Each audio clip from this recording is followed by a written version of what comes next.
Good afternoon, everyone. Thank you all for joining us. My name is Kat. I'm the Alternative Program Coordinator for UPD. I am here with Walker Consultants, who we have brought in to go over all of our transportation, safety, and parking here on our main campus. I will be moderating, so if you have any questions, comments, or concerns, anything that you want to bring to the attention of the consultants, you can drop into the comments of either Facebook or YouTube, wherever you're watching, and I will read them out live, and we will go from there. But other than that, I will take it over to our consultants. Good afternoon. Thank you for joining us. My name is David Lieb. We are with Walker Consultants, a national firm specializing in transportation, mobility, and parking.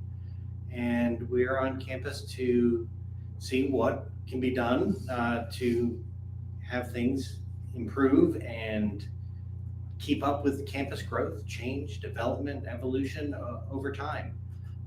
We've been out in the field the past couple of days. We've seen a system under stress. We understand that it's challenging out there, and we'd like to help make it better. And one of the important ways to do that is with the input from the people who live it every day.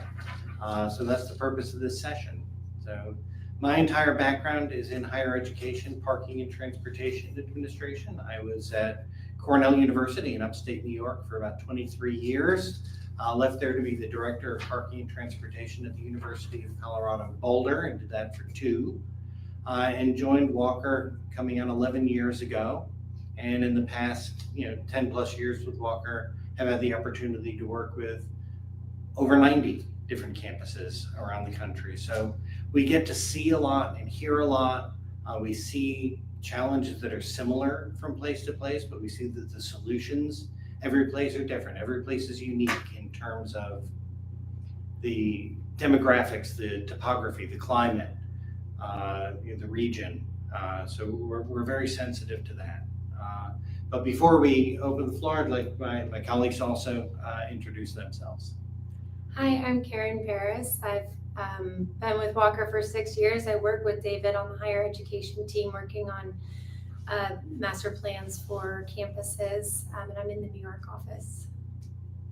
Hi, I'm Toka Longe, based out of Houston office with Walker. Done quite a bit in transportation as well as parking management over the last couple of decades. I come here with a strategic oversight on what we need to do in relation to parking, as well as just integrating that with the transport and the transit solutions for the university. Hi, I'm Yvonne Feedy.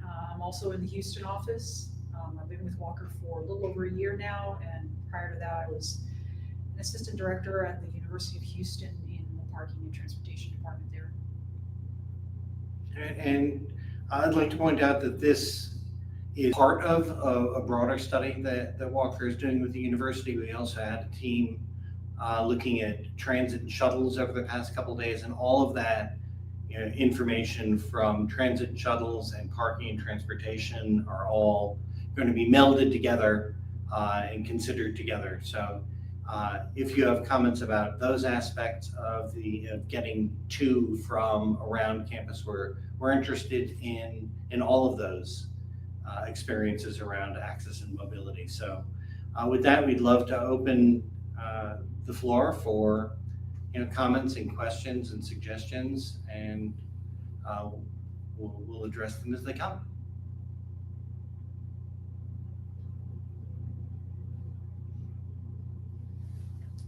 Also, I don't know if you've all seen it or not, but there is a survey open that was issued by parking. Kat has put that together and shared the results with us as they've been coming in. We'll continue to do so. I see Kat furiously typing right now, adding that into the chat. So if you haven't had a chance to take that survey, please do, and please share it with your friends, your colleagues, so that they can give their input as well. What can be done to make sure that staff who have paid money to get a reserved spot can avail to the spot 100% of the time, since these spots are taken up by students due to the location and easy access? We've been hearing a lot of that. I think, again, we're looking at a system that is under a lot of stress, and, people misbehave under situations of stress. So what we hope to do is offer suggestions to spread the demand more evenly, change the profile of how campus parking is managed, most likely more closely than, the colored permit, hunting style permit there is right now. If we can make the system less frustrating and more predictable for all different types of users in the system, some of those abuses should be reduced. And we'll make recommendations about enforcement to ensure that the people who are doing the right thing, the people who are purchasing privileges, are getting good customer service. I mean, that's what enforcement is. It's customer service for the people who have paid to do the right thing. And it's not intended to solely be punitive. It is meant to generate compliance. Yes, there's revenue associated with it. We really recommend that parking departments don't count on that revenue, that the goal should be that you don't have to write tickets.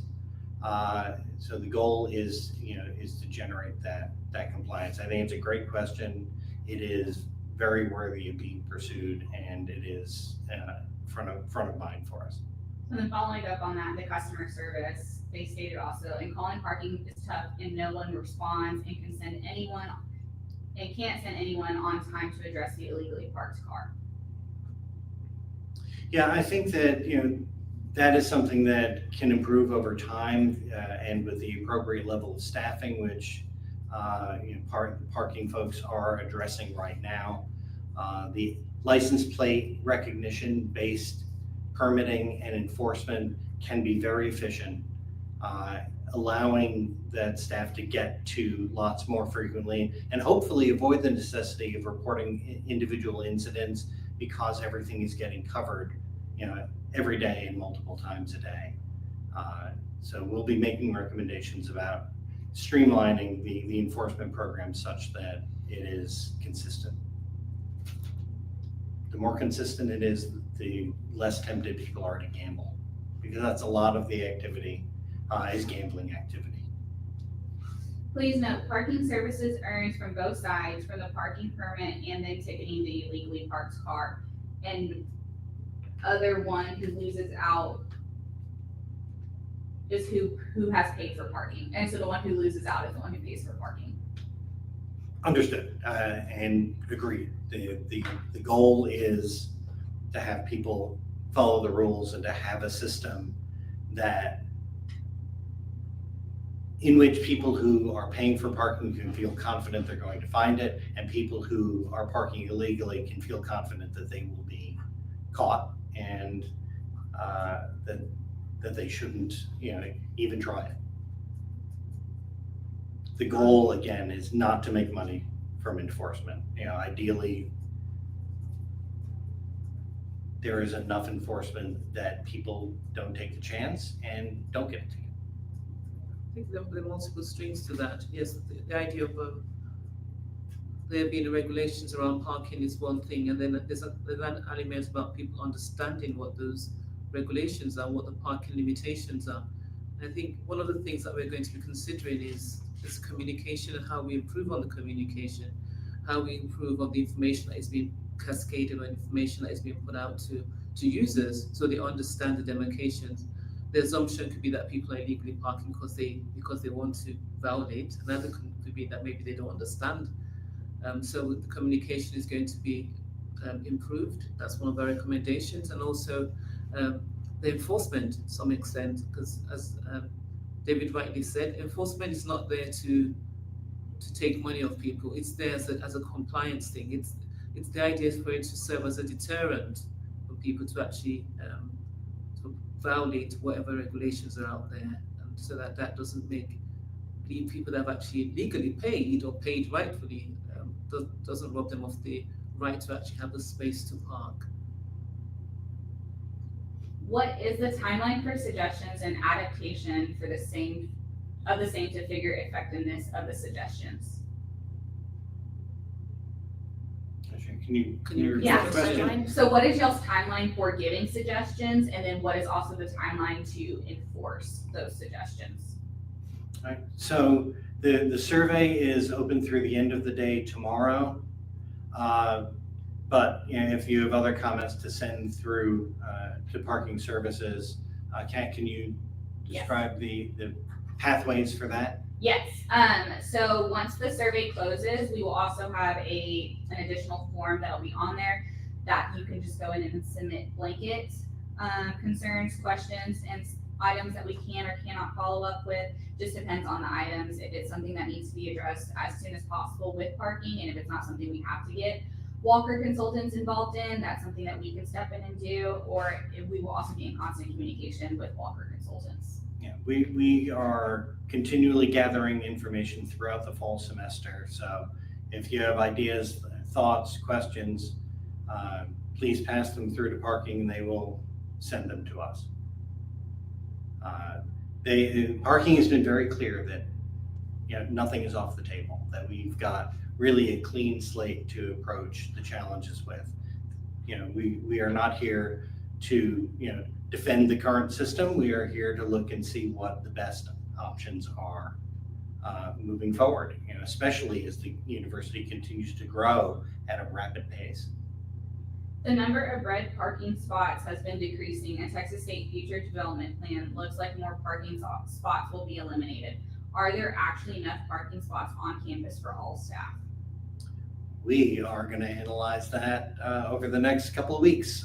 Yeah, that's what we ended up doing. That's what we've been doing for the last 2 days, is understanding the data of how many cars are on campus and how many spaces are on campus and how many of those spaces are for certain permits and different users. So now that we've collected that data as we've been walking around, we'll have the opportunity to now look deeper into that and see what that looks like. So don't have the answers for you yet, but we have the numbers and we'll be able to figure that out. So we know how many spaces there are. We know how many cars were parked during peak hours yesterday. We know how many permits are out there. We know how many faculty and staff and students there are. And now we have to piece all of that together and start doing the math and start doing the projections, so we see what the pain level is now and what it's likely to be as the campus continues to change, and try and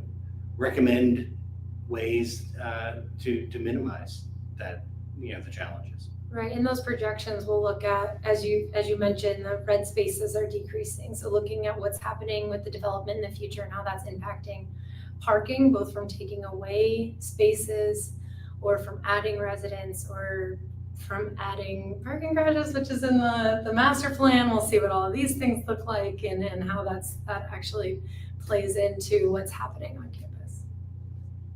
Yeah, the shift in balance too as res homes open.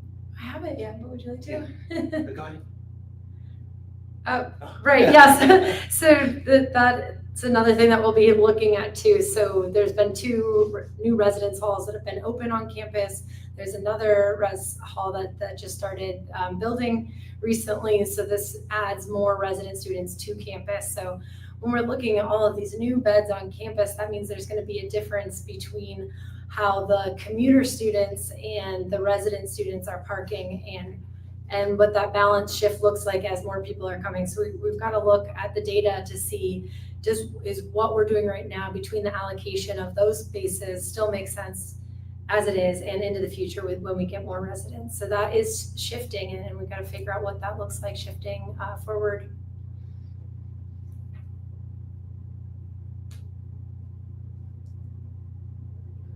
Kat, did you have another question for us? At the moment, not. Or not at the moment, no.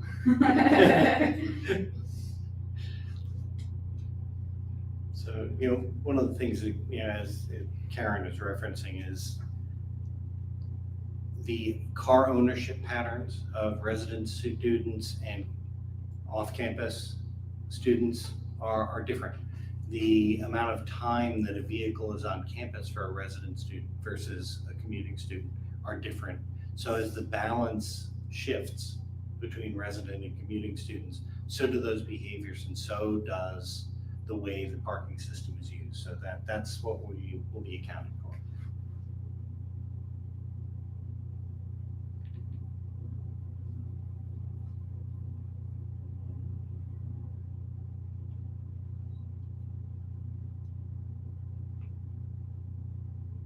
We also can take any insights regarding transportation or pedestrian traffic on campus. That was a reminder, not a question, right? Yes, that was a reminder. Yes, yeah, we're working very closely with the transportation team as well, because they go together, getting around campus, both from driving and taking the shuttle. And walking and biking. What is the percentage at any time that red reserved parking spots are occupied on campus? That is part of that data analysis that we're going to do. We just collected that data, as recently as yesterday afternoon by observing conditions on campus. So that's some of the math that's involved. There's a lot of math involved. There's a lot of data and numbers involved in the work that we do, and we get all of that. But what you have to say to us helps enormously, because it's the names and the faces and the stories that really bring that data to life for us and help us see things in a much more three-dimensional way. So these questions that you're asking are really critical questions, and we appreciate them. Questions and observations.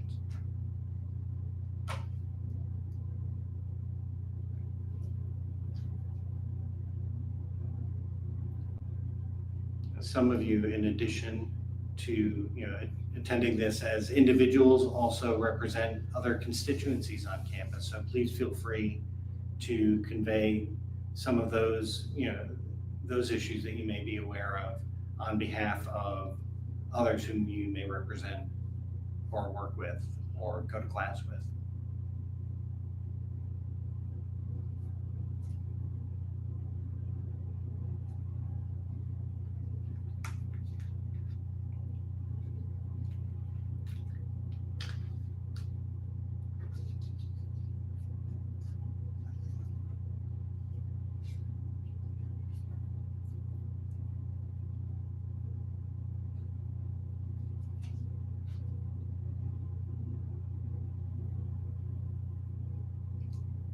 Karen's been noting some of the common themes that we've heard over the past few days.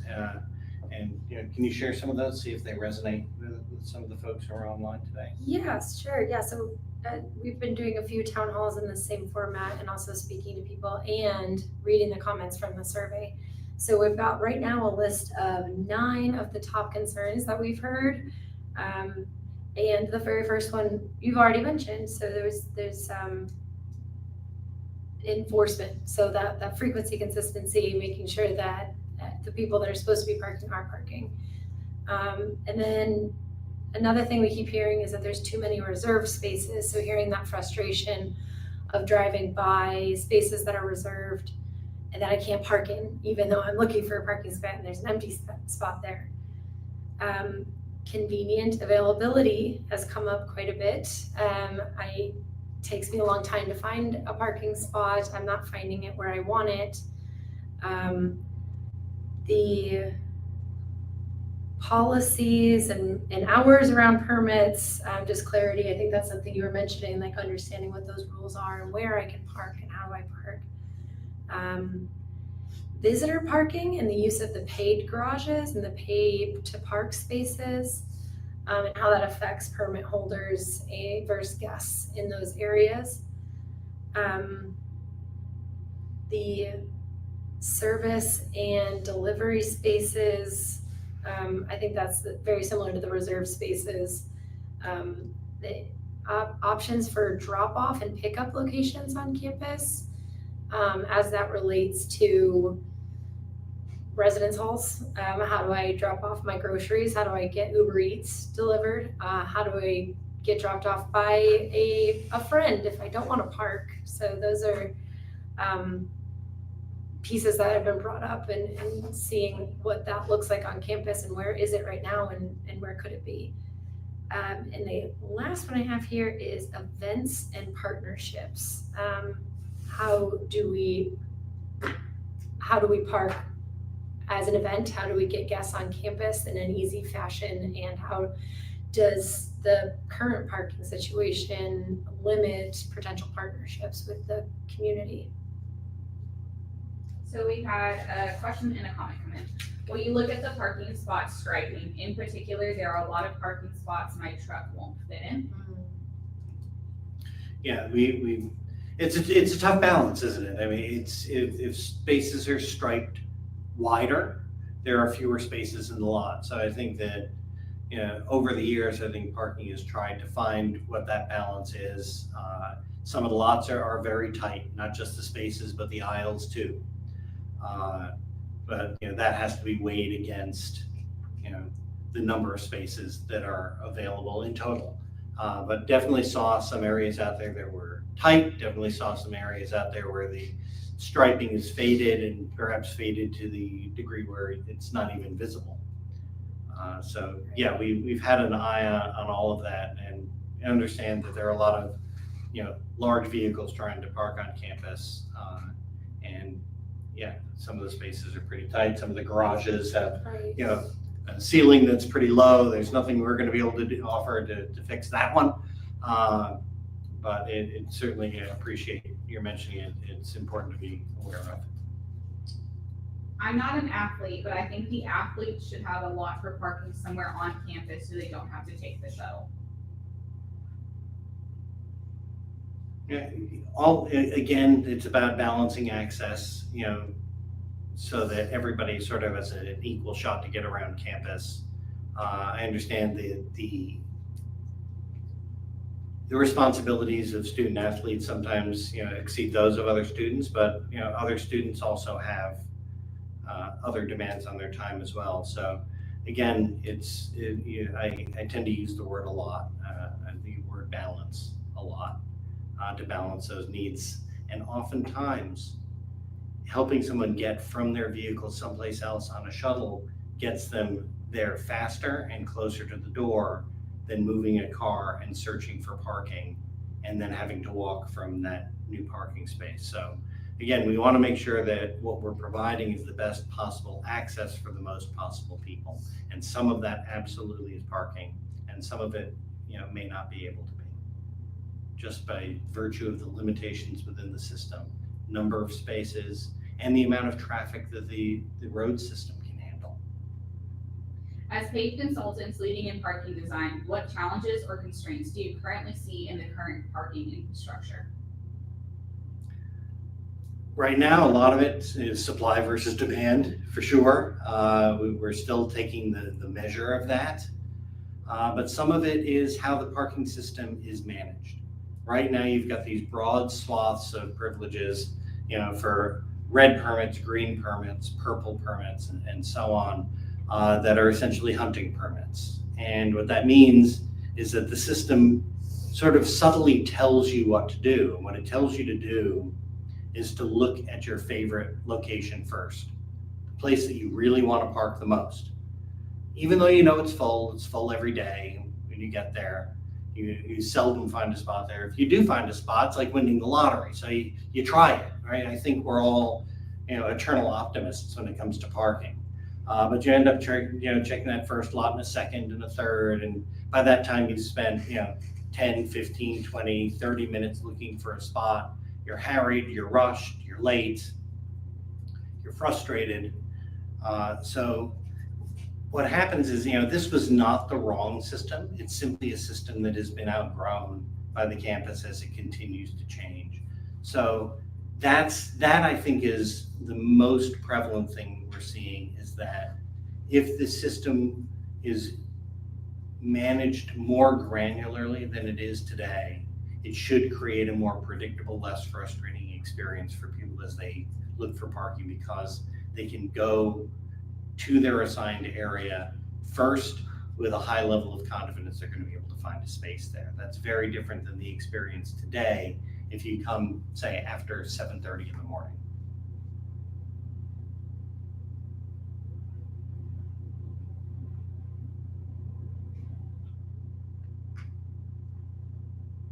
think we also saw some opportunities for technology to be used in a more expanded way for what we have already, to be able to apply that to solutions too. Yeah. We as in the university, not us. Will the assessment look at putting guard station or access arms so that students cannot drive on campus? Texas Tech is going to lock down their entire campus. Security and safety are a concern. It's certainly one of the possibilities. I think that there are times when access controls will help a campus. There are several campuses that use gate arms to close off the center of their campus and not allow traffic during the day. That can make things safer for pedestrians, but that has to be accompanied by other ways that people can get around and get access. As for using, guard stations or gates simply to limit access to certain parking areas, we're hopeful that in most cases that an enhanced enforcement program can convince people it is not worth trying to park illegally, and to do that with less equipment and less staffing. So we don't have to create unnecessary barriers or unnecessary backups, when there are access controls. But it is among the possibilities for sure.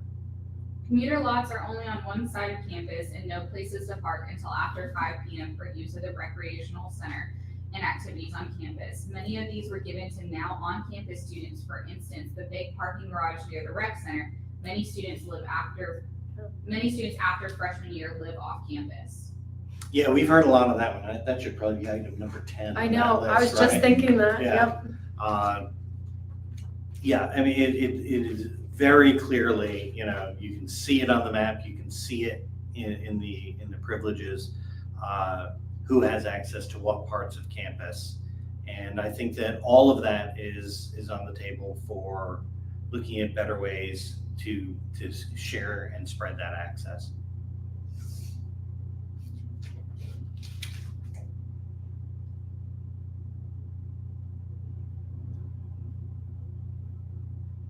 Yeah, we have heard a lot about that, and it's definitely on our minds.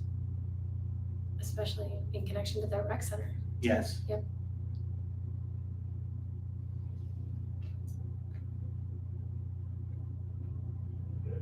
And even beyond the rec center to other facilities that are on that side of campus.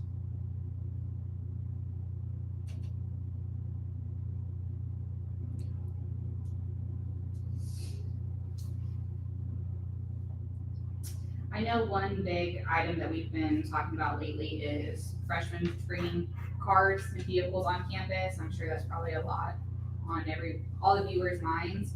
Do y'all want to cover that topic? No. No. Yeah, I mean, there are some universities that do, prohibit first-year students, and sometimes all first-year students, sometimes first-year students living on campus from bringing vehicles. I think we'd like to see if there are ways to manage the demand without the necessity of a prohibition. But I think that like all other options, I think is worth considering. But I think we have to recognize at the same time that we can't presuppose what individuals' needs for vehicles are. There are plenty of first-year students who have responsibilities, whether it's family responsibilities, health-related, job-related, where they do need vehicles, and regular access to them. Other students who bring cars are essentially storing them and using them only on weekends or at break times.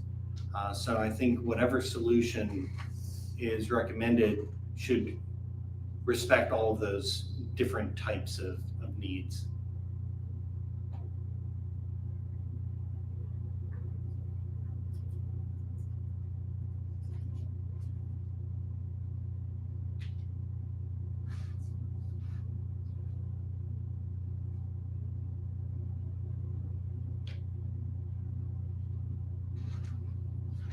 No, your screen hasn't frozen. We're just waiting to hear more questions. We should continuously move, just so Yes, no one thinks it's frozen. we're still here for Yeah. you.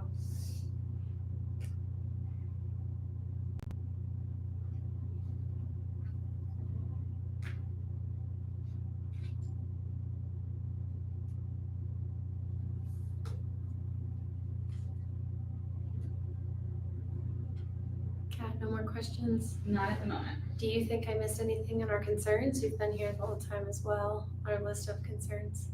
We've had a lot of mentions, both in person, online, and in the survey about the cleanliness and the facility operations of the garages, particularly Alpec with the birds and the bats that live in there. I know there was also some concerns about elevators, the striping of the lots, that many lots That's true, aren't yeah. properly or clearly striped, as well as signage, that there's a lot of missing signage or Right? not enough signage or confusing signage. Yeah, we're definitely, Policy. yeah, that was, we definitely heard that quite broadly. Yes, across thank you. across the input. Thanks for mentioning it. Will you be assessing the general condition of the roads and parking lots on campus? The roads. Yeah, not of the roads, but we were definitely observing the conditions in the lots. It's, specific, condition assessments with repair plans is not part of our scope for this job, but we are certainly aware of the conditions that we saw, and we'll share that back with parking.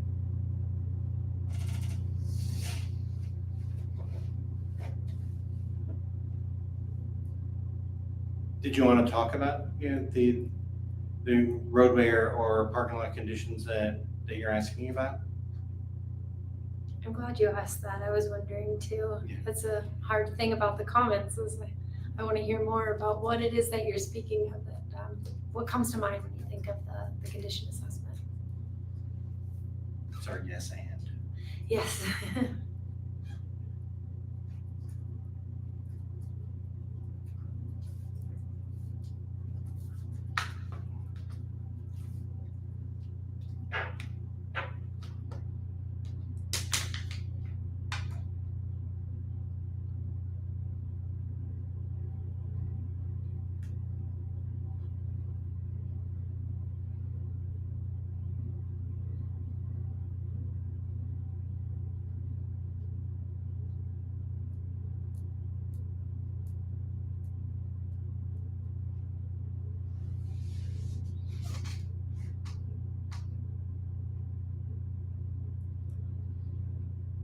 So this is a smaller group than we've had for one of these town halls, so it may be that you've all had opportunities to ask your questions, and that's okay too. There's no pressure to come up with questions or comments that haven't leapt immediately to mind for you. And we appreciate your participation to this point, and you've brought up important things that we will be keeping in mind through the study. Did we get a response to our maintenance question? Stripping pot, yeah, just now. Striping. Striking. Yeah. Potholes, use of car stops, curb height are all issues on the roads and parking lots. Any particular lot or any lot in particular that you'd like us to pay special attention to? I have some. Already made my notes.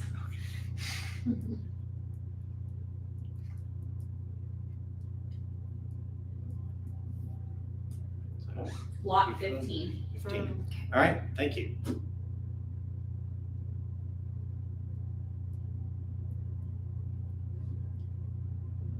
See, we're putting you on the hot seat now.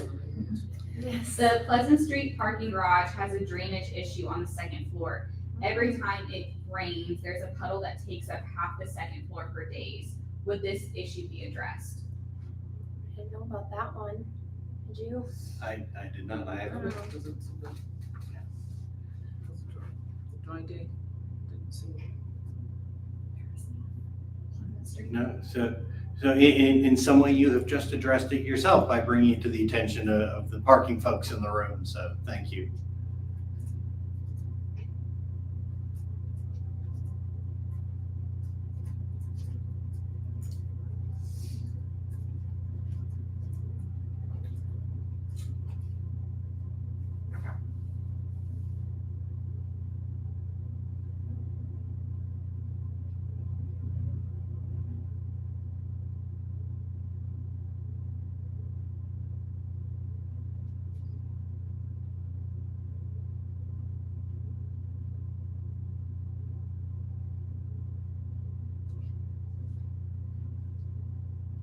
Got 20 more minutes with us.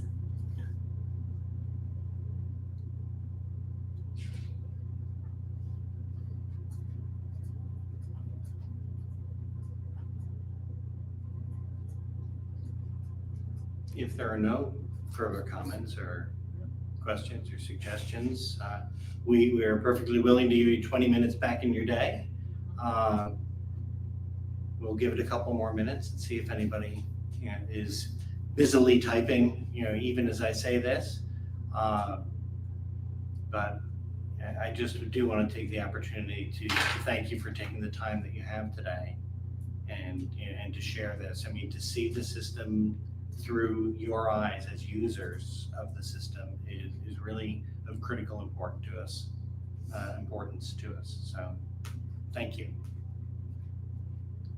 Are more parking garages in the works specifically for commuter lots? Not that we're aware of. There are some in the campus master plan. Nothing is planned has active plans at the moment.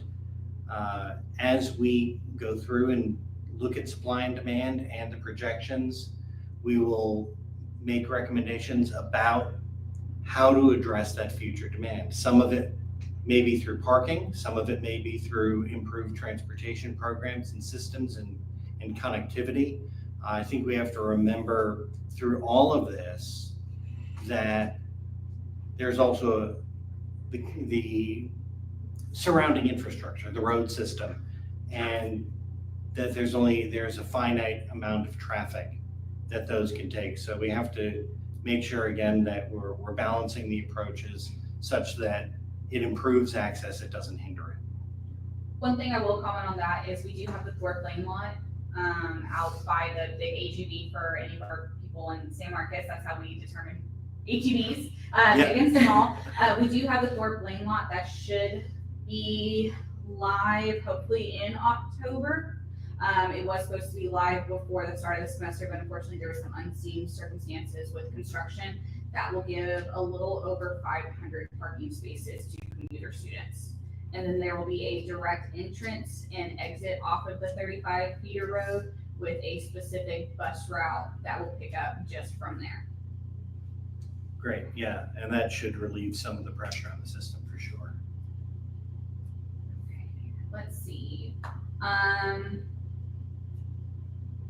+1 for commuters having parking access on the west side of campus. Mm-hmm.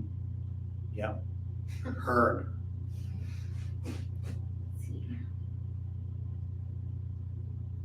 We had one come up, but I can only see. Okay. Our kids are having a difficult time finding parking in the evenings, especially when they return from activities. We currently have a green pass.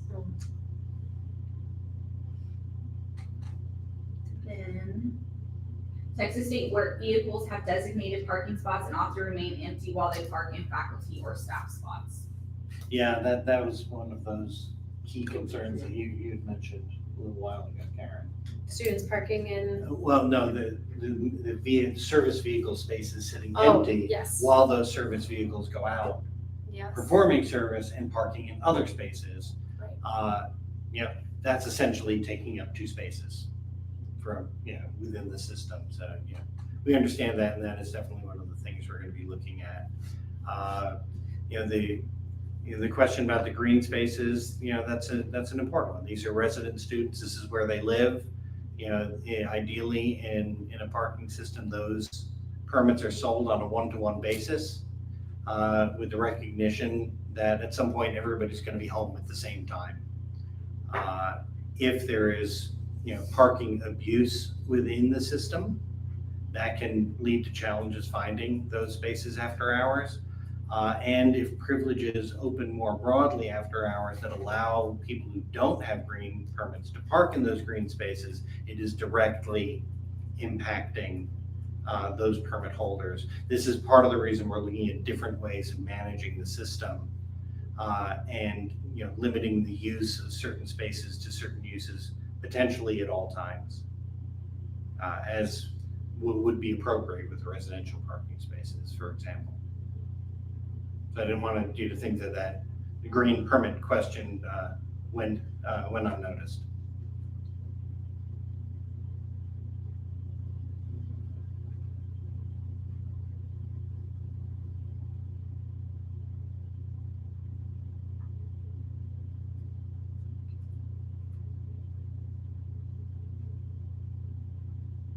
That was an exciting additional flurry of questions. Thank you. Yes.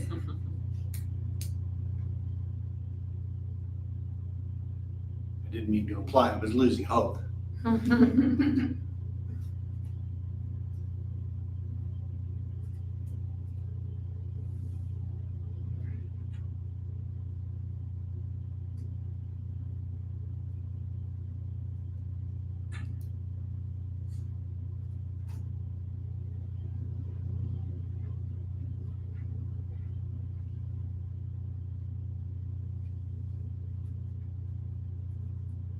Well, if there are no additional questions and comments, I want to thank you very much again for taking the time to be here with us and participate today. If you think of a question afterwards, please avail yourself of the website that Kat has mentioned, of the survey, which is open through the end of the day tomorrow. You're not losing your opportunity to ask a question or make a comment because you haven't thought of it within the moment today.